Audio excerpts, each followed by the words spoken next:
Hi, this is Cameron Curry with Kim Barham, and we're the vice chairs of the 2021 Dublin Lawrence St. Patrick's Festival.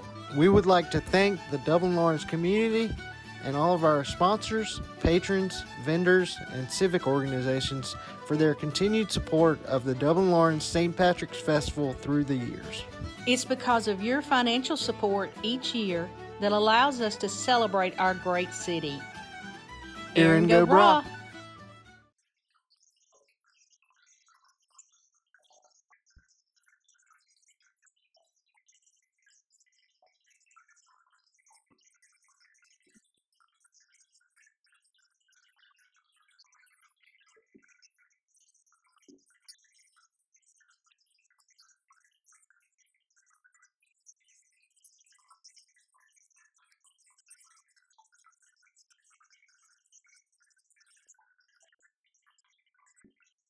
Welcome to Chamber Talk. It's an exciting day today. I have my good friend, Miss Willie Paulk, with me.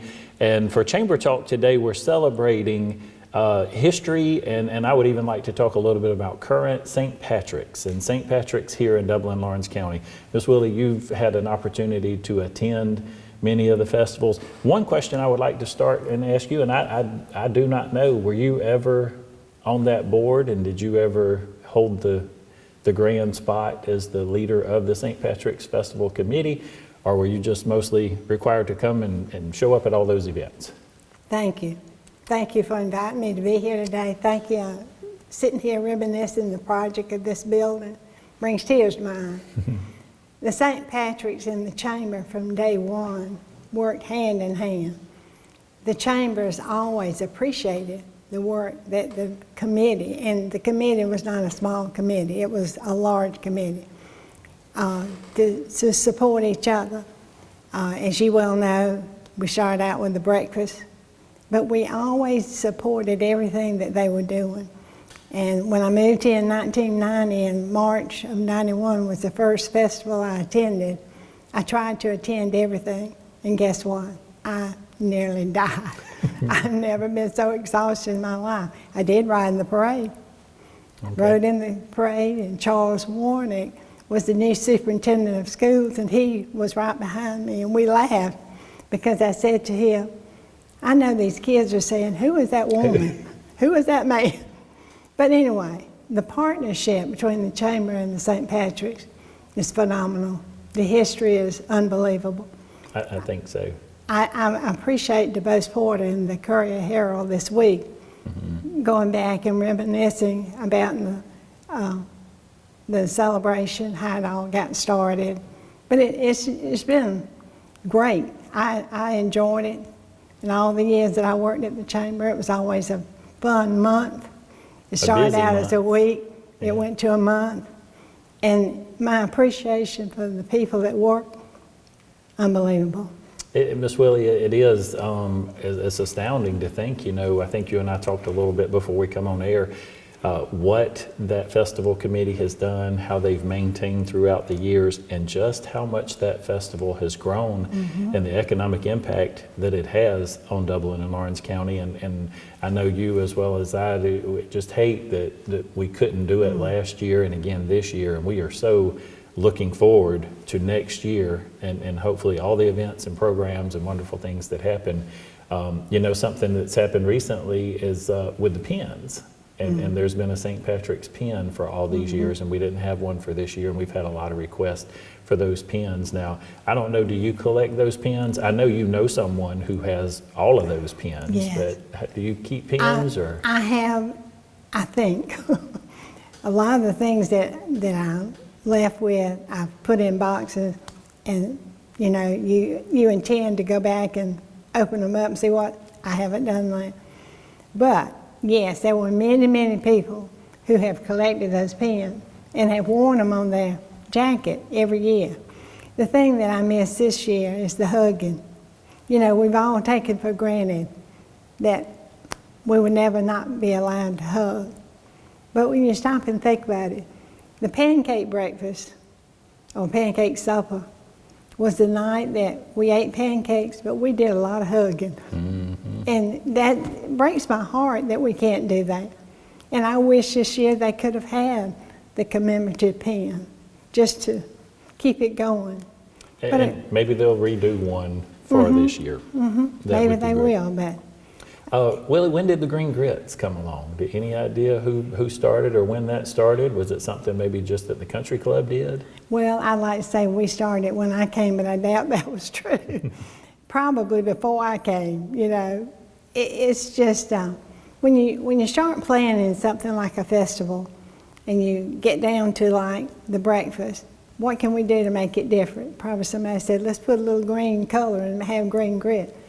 Macon has the pink pancakes. So there's always some way that you try to bring out the Differentiate green us. again. Yeah, that's awesome. I'll tell you what I want to do. I want to take a quick commercial break. When we come back, 2 things I want you to think about while we go to our commercial break. The green jackets and the significance of the green jackets and where they come from. And then I want to know what your favorite activity during the month of March for the St. Patrick's Festival. What's the one event that you looked the most forward to? We'll be right back. It's nothing personal. It's just business. Hello? That's how some people do things. Right away.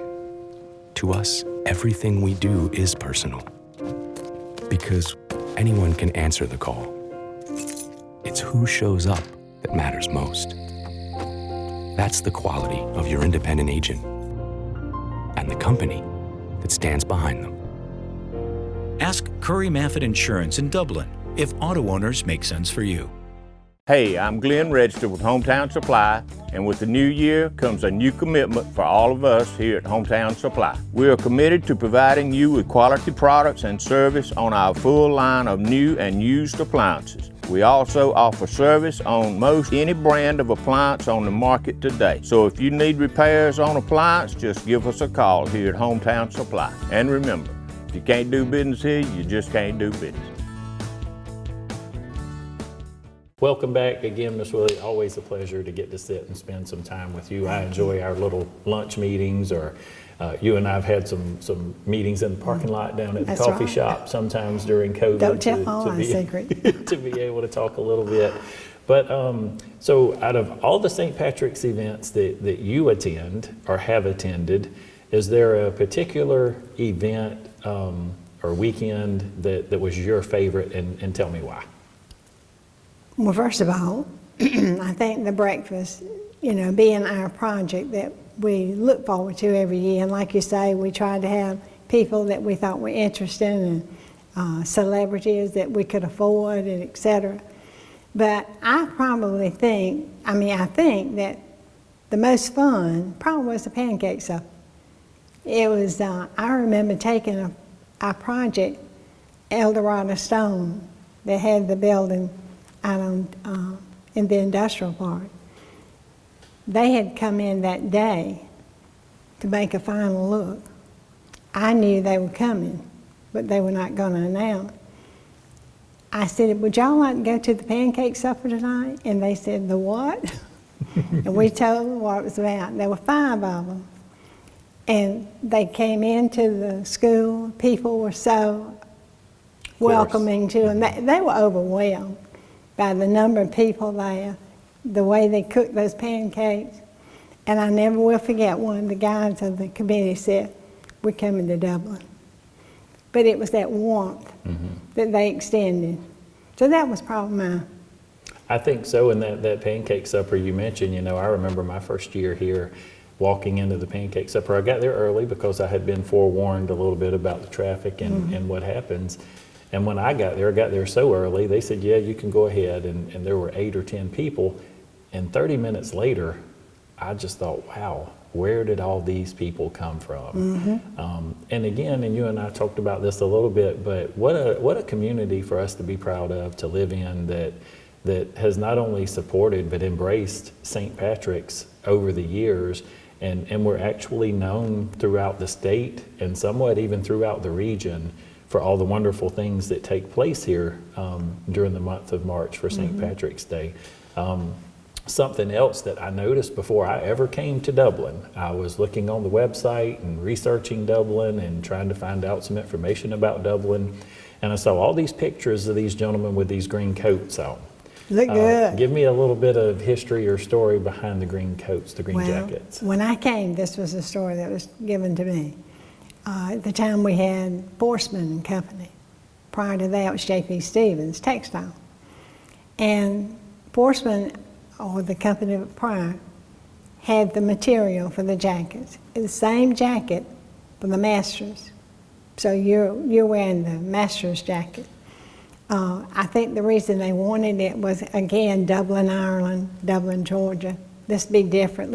Everybody get a green jacket, because the ladies are always going to wear the green with the scarves, etc. My story I heard, and I read in the Atlanta paper, when the textile companies went offshore, that the people who made the jackets ordered enough cloth to have so they could continue the tradition. I told you a story one time about us going to Warner Robin to welcome Saxby Chambliss when he was in Congress. And we all wore a green jacket. And when we walked into the building, we walked up front, of course, and sat down, and a girl that was escorting us in, she said, "Are y'all all masters women?" It left an impression. Sure. I'm sure when you go to the Capitol now, they know you're from Dublin. You're exactly right. If you have your green jacket on when you go, they will say Dublin, Georgia, right away. Exactly. And it does make a statement. And like I said, when I was looking at the website before I came here, I thought, I've got to find out what's the story on those green jackets.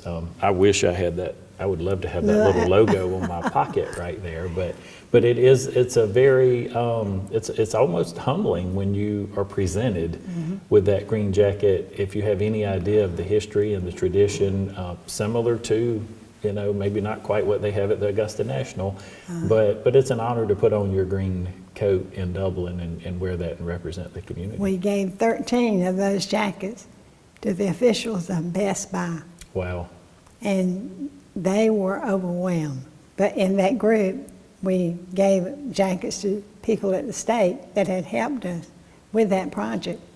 But it was so great to see them on the stage, all these guys in those green jackets. I think you see that a lot with folks. When you give them their green jacket, they wear it. They don't forget it. And when they come back to Dublin, they bring their green jacket back with them. So, Willie, what else, a story or something one that you can share? Now, I know you and Miss Helen and June, and y'all probably got some stories we might not be able to talk about today, but be censored. Anything, some more fun stories. I know you guys have had year after year and festival after festival.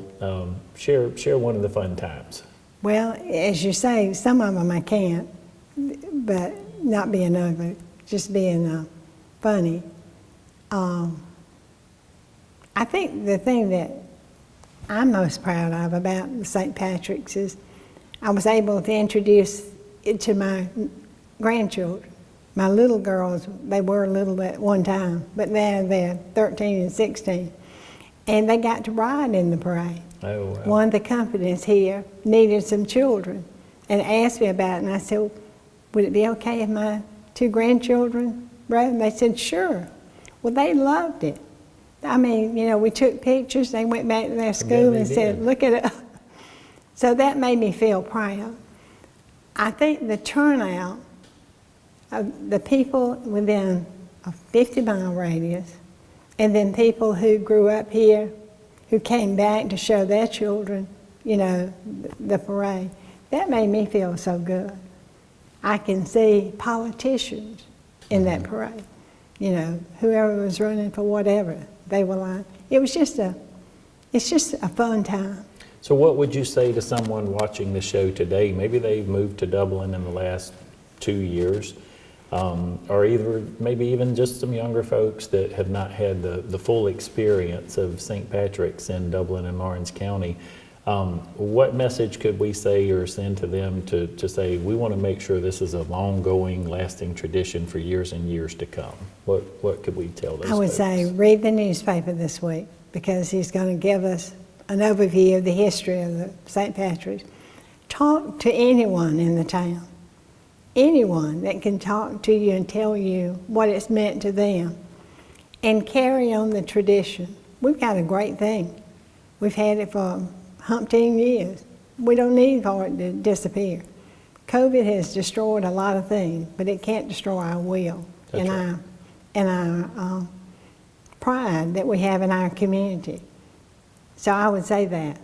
So, Get involved. Right, and one of the other things that happens typically with St. Patrick's and during the month, a lot of folks are honored for their efforts. Exactly. For Awards civic banquet. duties and things throughout the community. Talk to me a little bit about some of the past winners and some of those people that are near and dear and special to you. Well, since I mentioned Best Buy, the year of 2000, I got Woman of the Year. DeBose Porter got Man of the Year.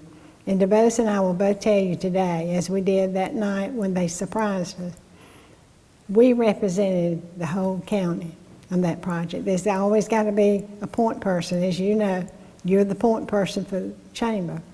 We were the point people for the project. But Best Buy saw the warmth of our community. They knew we had the site for them, everything they wanted. But also they always wanted to know, do they really want us? How would they make us feel? And when we told them the story of St. Patrick's and how it had been going for so many years, they said, this is the community we want to be in. That's awesome. Super Saturday. Has Super Saturday always been a part of St. Patrick's since before you got here? And talk to me just a little bit about Super Saturday and what that means and what you enjoy about Super Saturday. Well, there again, it's just a whole day of fun. Lots of hugging again, huh? Hugging and kissing, eating corned beef and cabbage that the Catholic Church would always cook. The downtown munches that Kathy Jones, when she was Main Street Director, started was new. Them pigs in the park, you know, just so many new things, and probably, I'm sure it's over 50 events. And I just hope and pray that next year we can revive it, that we can have it. It has grown to more than just the month of March. I do have a question I want to ask you, and I've been asked this multiple times since I've been here, and I really don't have a good answer. You may not have one, I don't know. But we received a phone call and actually even a letter at the chamber the other day, and someone come in the office a few years ago from Indiana, and they had heard about St. Patrick's and month-long celebrations here in Dublin, and they were looking for the Irish pub. Where is an Irish pub, or where's an Irish diner or something in Dublin? Any idea why we've never had that? Or maybe I'm not a big fan of... We're a family-oriented community. I used to get calls from kids from the University of Georgia on their way to Savannah, wanting to stop in Dublin, wanting to know where they could celebrate. And I said, you won't celebrate the way you're thinking in Dublin. We don't have liquor, you know, we don't have a pub. Right. But I tell you what, you go to Savannah and you celebrate all you want to. Yeah. Be careful. Be careful, and when you come back through Dublin, stop and eat at Ma Hawkins because you're going to need some good food. But that's the difference. We were not the typical what they would think community to celebrate. We did it in a family-oriented setting. So what do you think about the Irish food, the shepherd's pie and the something in mash? What is it they have? Something I don't know, in my favorite's corned beef and cabbage. So you like corned beef and and cabbage? Oh yeah, cabbage. I love corned beef and cabbage. That's my favorite. So we're going to take one more commercial break, and we're going to come back and we're going to wrap up. Miss Willie, Paulk, and I are talking about some pastimes and fun memories of St. Patrick's and here in Dublin, Georgia. We'll be right back. Community Bank of Dublin Lawrence County is here to help with all of your financial needs. Our team knows what it takes to make life easy and convenient, and will help you get set up with our mobile and online banking. We founded Community Bank on common sense banking and a dedication to help people just like you. Our loan officer Gail Rainey and branch manager Amy Thompson know what it takes to make life easy and convenient, and can help you with loans with almost everything, from your automobile, home, land, or any financial goals you have. Come visit us today. Community Bank of Dublin Lawrence County, where common sense banking never goes out of style. You want to acquire real-world skills instead of student loan debt? OFTC gives you an opportunity to succeed in a safe and caring learning community with flexible classes on campus and online. In just 2 years, you could be ready for a career in a lucrative field that you love. Whatever lies ahead, education and skills training from OFTC can give you the confidence to succeed. Oconee Fall Line Technical College. Think differently about college. OFTC is an equal opportunity institution. Welcome back to the show. Again, a beautiful day here in Dublin, Lawrence County, and just a great month of March. And Miss Willie, you know, even though we're not having events every day, sometimes 2 a day, and every weekend, there are still a lot of things that people can do to support St. Patrick's and show that spirit. Exactly, like today, wearing the green. I'm still prone during the month of March to wear green. I'm so excited to see the green bows on the mailbox or on the front door or somewhere where people are showing their support. And as you say, all the hard-working people on the St. Patrick's Committee, my goodness, they have worked and worked, and I know it was a tough decision made by... Yeah, Brian and Lindsay, Lindsay Black and Brian Nash were the chairs of the St. Patrick Festival Committee this year, and I know a lot of people probably were mad at them or not happy by the decision, but it was not just Brian and Lindsay that reached that decision too. They did have a festival committee, and they all met together, and I think that they made a decision based on the best interest that they could for this community, its safety and its well-being. So I know you and I both want to applaud them and thank them for their hard work and their efforts and the tough decisions that they had to make. It's like you say, I mean, they wanted to have the St. Patrick's as much as anybody. Right. And so there are more ways that we can support the committee, you know. It'd be nice if we just dropped them a note and said, we're disappointed, but we appreciate you and we're going to be there for you next year. And they couldn't just say, okay, well, no St. Patrick's, and we just drop the ball and go home. Still a lot of hard work, a lot of planning, making sure that succession plans are set up and planning for next year and next year events. And I don't want anybody to hold me to this. I'm not sure, and I hope nobody says, oh, I wish he wouldn't have said that. But I think I heard that there may be a pancake supper. It may still be a drive-through, or it may be a little bit later, but I think that's a possibility. And I know some folks have worked really, really hard. I saw an interview with Ashley and Lindsay the other day where they can do the green leprechaun stamps on the mail. And so there are still a number of ways and things where people can participate and share in that spirit. And along those lines, we want to remind people to volunteer. It takes a small army to put on the events and the programs, and so find out how you can get involved with the St. Patrick's Festival Committee. As Ms. Willie mentioned earlier, we want this to last, 100 more years and just continue to grow and grow and grow. And then sponsorships from companies. It takes a lot of money to put on the events and things that take place during that month. So I sure appreciate you. I love you. Look beautiful in all your green this morning. You always do. Any last words about St. Patrick's in the month of March in Dublin? Aaron, go bra. Aaron, you couldn't be done any better. Thank you. And thank you for joining us today and helping us make today and every day a great day for business in Dublin, Lawrence County.